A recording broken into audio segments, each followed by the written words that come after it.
다 같이 우리 사도신경으로 우리의 신앙을 고백하겠습니다.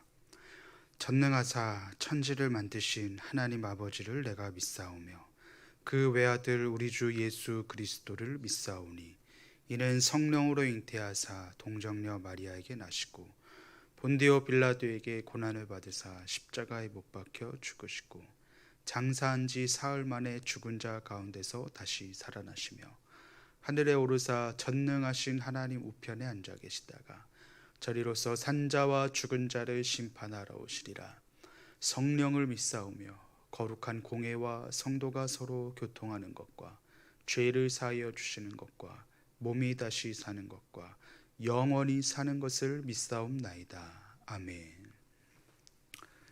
참 좋으신 하나님 아버지, 우리의 아버지 되신 주님만을 의지하며 주님 앞에 나온 모든 하나님의 권속들을 이 시간 친히 안수하여 주시고 위로하여 주시고, 또한 각자의 처소에서 기도의 제단을 쌓는 모든 지체들에게 함께하여 주시사 오늘도 성령으로 충만케 하여 주시고 승리하는 발걸음으로 인도하여 주시옵소서. 저들의 가는 길이 늘 형통의 길로 인도하여 주실 것을 믿습니다. 주님, 오늘도 도와주시고 만남의 축복이 있게 하시고 예수 그리스도와 함께 하시는 귀한 인생길이 될 수 있도록 인도하시고 붙잡아 주시옵소서. 늘 저희들 부끄럽고 허물 많은 인생임을 고백합니다. 겸손히 주의 도우심만을 구할 때 우리를 정결케 하여 주시고 깨끗게 하여 주시고 온전케 하여 주시는 예수님의 보혈의 피로 우리를 덮어 주시옵소서. 저희들 속한 가정마다 하나님 늘 함께하여 주시고 지켜주시고, 또한 이 어려운 때에 주님께서 우리를 도와주시며 우리가 더욱더 주님을 의지하고 우리가 주님을 더욱더 사모하고 세상을 바라보는 것이 아니라 문제를 바라보는 것이 아니라 문제보다 더 크신 예수님만을 바라보는 믿음의 눈이 뜨이게 하여 주시옵소서.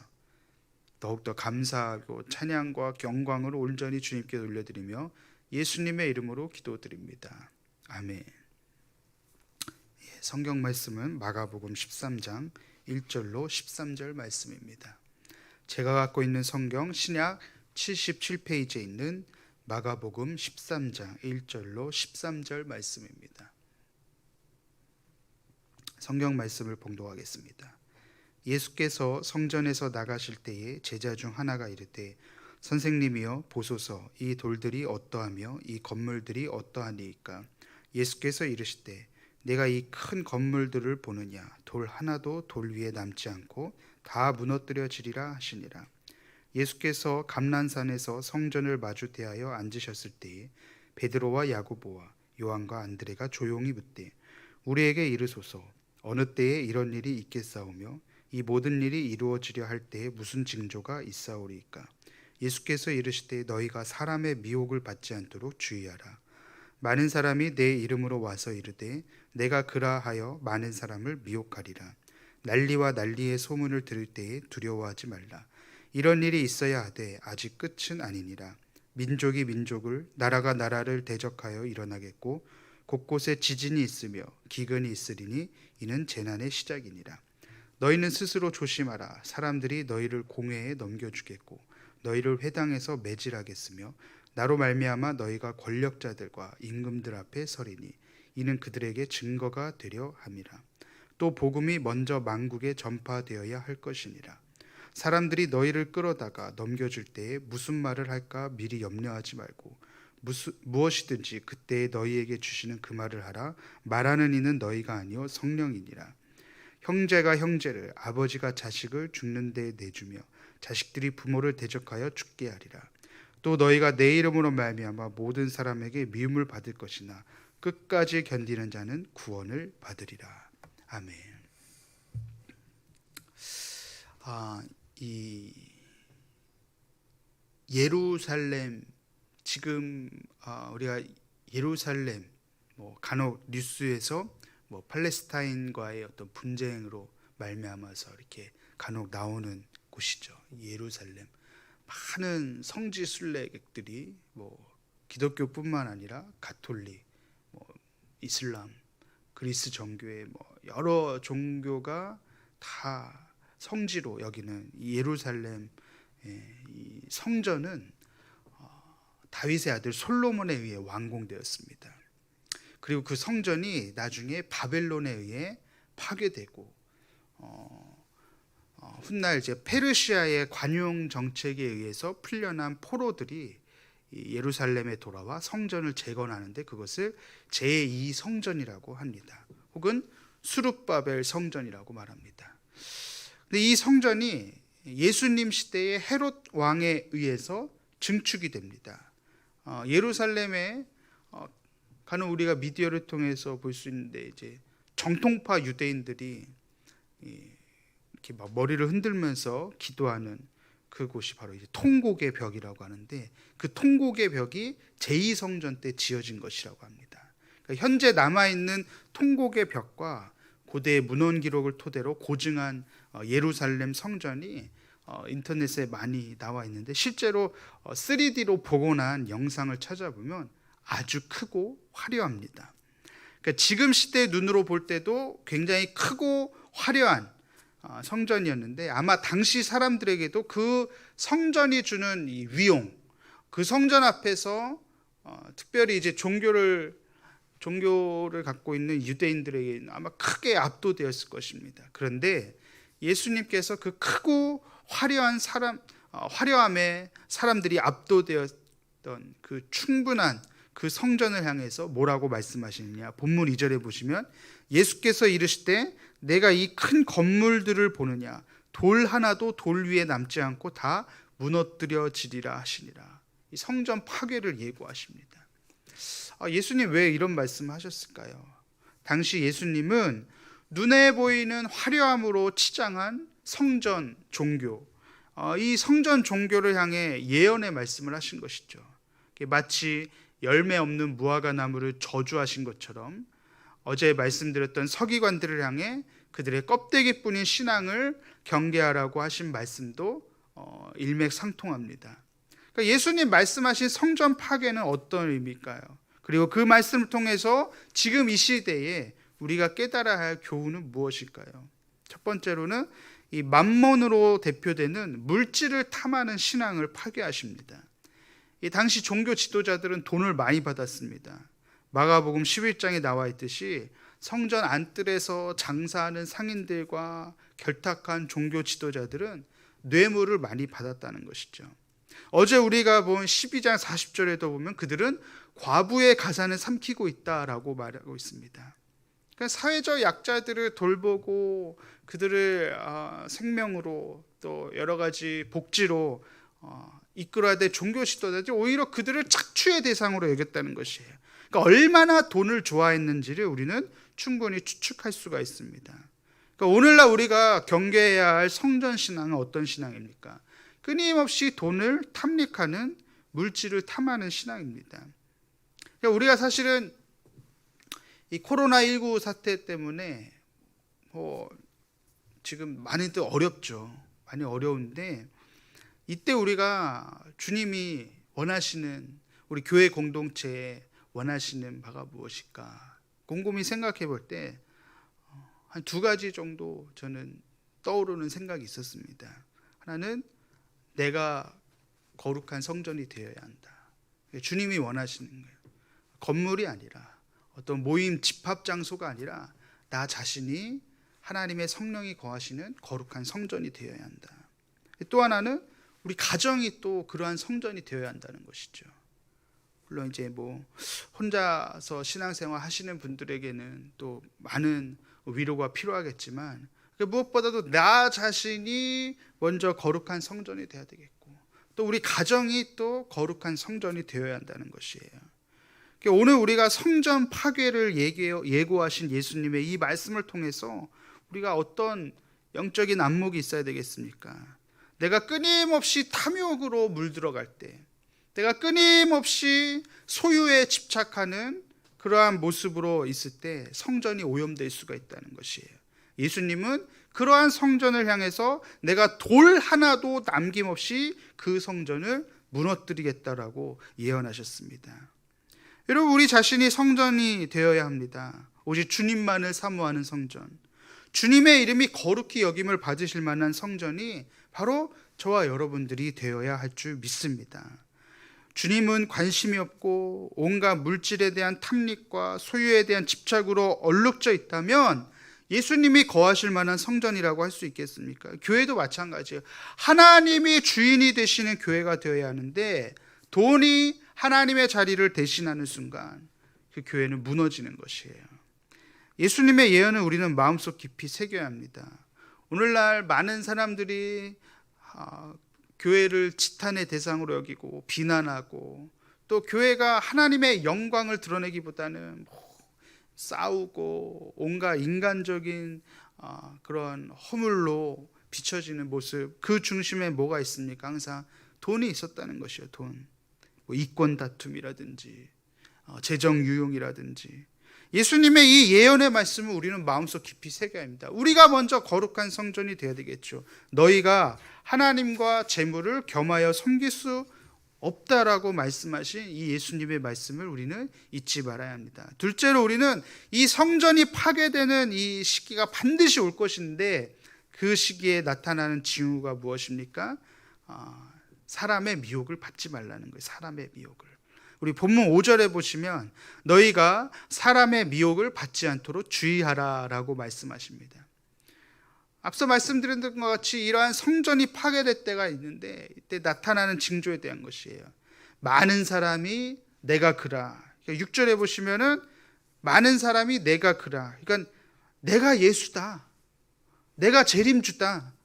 이렇게 주장하는 사람들이 우후죽순 늘어난다는 것이죠. 그래서 많은 사람들을 미혹한다는 것이죠. 신천지 이만희 교주가 자신을 향해서 이긴 자라고 얘기하죠. 자신이 보혜사라고 주장하죠. 이게 다 성전이 파괴될 때 나타날 징조라는 것이에요. 제가 한번 좀 찾아봤는데 자칭 재림주, 내가 다시 올 그리스도다, 자칭 재림주 예수라고 칭하는 사람들이 대한민국에만 70명이 넘어요. 이게 다 성경에 나타난 징조라는 것이죠. 그래서 우리는 이런 미혹을 받지 않도록 주의해야 합니다. 성령을 충만히 받아야 영적인 분별이 생길 수 있기 때문에 저와 여러분들 날마다 성령을 사모해야 합니다. 어제 받은 성령, 지난주에 받은 은혜로 충분하지 않습니다. 날마다 우리가 새로워져야 돼요. 날마다 새로운 은혜, 새로운 기름 부으심, 성령의 충만함에 이르도록 기도하고 말씀으로 충만해야 합니다. 되게 그런 집단들, 그러니까 미혹하게 만드는 그러한 사이비 집단에 보면은 전문직에 종사하시는 분들도 많고 엘리트층이라고 볼 수도 있는 분들이 많대. 객관적으로 어떻게 저런 말도 안 되는 사이비에 사람들이 미혹될까라고 생각하기 쉽습니다. 왜 그렇습니까?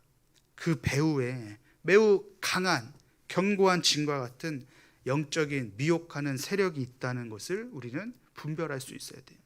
악한 마귀가 우는 사자같이 늘 삼킬 자를 찾고 있기 때문에 우리가 영적인 군사가 돼야 됩니다. 기도의 용사, 성령의 충만함에 이르는 우리 광교순복의 모든 지체가 되시길 주님의 이름으로 축복합니다. 마지막 세 번째로는 우리는 끝까지 인내해야 합니다. 예수님께서는 성전이 파괴되기 전 징조로서 여러 가지 징후를 말씀하십니다. 거짓 그리스도가 막 나타나고 난리와 난리 소문이 나타나고 민족과 나라가 대적하며 곳곳에 기근과 전쟁이 지진이 일어날 것이다. 우리가 사는 지금 현재가 그렇죠. 코로나19도 마찬가지 아닙니까? 전 세계가 이 난리와 소문에 휩싸이는 것이죠. 급기야는 본문 12절에 보면 형제 간에, 부모와 자식 간에 서로 대적하며 죽이는 일까지 벌어진다고 합니다. 여러분들, 이러한 종말이 가까워지고 있음을 느낄 때 대개 사람들은 두려워합니다. 마치 우리가 20년 전에 2000년을 앞두고 막 세기말이라는 말이 유행하고 Y2K 막 이러면서 이런 흉흉한 소문에 사람들이 불안을 느끼고 마치 무슨 일이라도 벌어질 것처럼 안절부절 못했던 기억이 있지 않습니까? 그런데 아무 일도 일어나지 않았죠, 사실은. 예수님께서는 이런 징후가 나타날 때 우리에게 두려워하지 말라라고 말씀하십니다. 우리 스스로를 향해서 좀 그렇게 되뇌었으면 좋겠어요. 코로나19로 인해서 지금 또 계약이 너무나도 불투명하고 또 경기는 경기대로 너무 안 좋아. 이럴 때 내 마음속에 좀 되뇌었으면 좋겠습니다. 두려워하지 말자. 두려워하지 말자. 예수님께서 말씀하신 거였죠. 너희는 마음에 근심하지 말라. 하나님을 믿으니 또 나를 믿으라. 우리가 두려움 없이 살아가야 한다는 것이죠. 주님을 더욱더 의지하고. 그리고 마지막 13절에 이렇게 말씀하십니다. 또 너희가 내 이름으로 말미암아 모든 사람에게 미움을 받을 것이나 끝까지 견디는 자는 구원을 받으리라. 사랑하는 성도 여러분, 주님을 더 끝까지 의지하고 두려워하지 말아야 합니다. 그리고 인내해야 합니다. 끝까지 견디는 자가 구원을 받게 될 것이라고, 이 약속을 정말 우리가 신실하게 붙잡고, 너무나도 어려운 상황이지만 그러한 현실의 상황과 형편 가운데서도 사실 우리가 배부르고 등 따뜻하면 주님을 잘 보질 않기 때문이에요. 그러나 우리가 문제와 어려움, 시험의 파도가 우리를 삼키려 할 때마다 우리는 주님을 더 간절히 구하지 않습니까? 주님 도와주십시오. 주님 도와주십시오. 주님이 아니고서는 내가 견딜 수가 없습니다. 주님이 아니고서는 더 이상 물러설 수가 없습니다. 그런 절박한 믿음, 그 절박한 믿음이 우리를 끝까지 견디게 만든다는 것이죠. 사랑하는 성도 여러분, 오늘 이 성전 파괴를 예고하신 그 예수님의 말씀을 우리가 새겨 들으면서 두려워하지 말고 끝까지 견뎌낼 수 있는, 끝까지 신실한 믿음을 붙잡는 우리들의 신앙이 되시기를 주님의 이름으로 축복합니다. 여러분, 실망하지 마시고 두려워하지 마시고 도전하시고 주님을 더욱더 의지하고 주님이 주시는 지혜와 명철로 충만하셔 오늘 하루도 승리할 수 있기를 믿음으로 축복합니다. 간절히 이 시간 기도하도록 하겠습니다. 사랑과 은혜와 자비가 무한하신 하나님 아버지, 우리가 너무 소유에만 집착하고 주님이 거하실 만한 거룩한 성전이 되지 못한 지나간 과거를 용서하여 주시옵시고, 온전히 주님만이 주인이 되시고 주님만이 높임을 받으시기에 합당한 거룩한 성전이 되기를 원합니다. 주님께서 우리의 성전을 회복시켜 주시고 우리의 예배가 회복되게 하여 주시고 우리 가정이 거룩한 성전이 되게 하시고 우리의 발걸음 닿는 곳곳마다 거룩한 처소 성전이 되게 하여 주시옵소서. 주님, 두려워하지 말라 말씀하신 그 말씀 붙잡고 오늘도 힘차게 믿음으로 발걸음을 내디딜 때 그 발걸음 닿는 곳곳마다 기적이 일어나게 하여 주시옵시고, 하나님이 함께 하시고 하나님이 인도해 주시는 쉴만한 물가와 푸른 초장으로 우리를 지켜 주시옵소서. 주님, 끝까지 견디는 자가 구원을 받는다 하셨사오니 이 어려움 때에 우리가 오직 주님만을 바라보며 간절한 믿음, 그 절박한 믿음으로 주님을 신뢰하고 의지할 때 그 끝까지 인내하는 자가 바로 우리 모두가 되게 하여 주시옵시고, 그래서 우리 광교순복음교회가 많은 사람들에게 유익을 끼치고 많은 사람들에게 예수 그리스도의 십자가 복음을 증거하기에 부족함이 없는 거룩한 성전 되게 하여 주시옵소서. 감사드리며 예수님의 이름으로 기도드립니다. 아멘. 하늘에 계신 우리 아버지여, 이름이 거룩히 여김을 받으시오며 나라가 임하옵시며 뜻이 하늘에서 이루어진 것 같이 땅에서도 이루어지이다. 오늘날 우리에게 일용할 양식을 주시옵고 우리가 우리에게 죄 지은 자를 사하여 준 것 같이 우리의 죄를 사하여 주시옵고 우리를 시험에 들게 하지 마시오며 다만 악에서 구하시옵소서. 나라와 권세와 영광이 아버지께 영원히 싸움나이다. 아멘.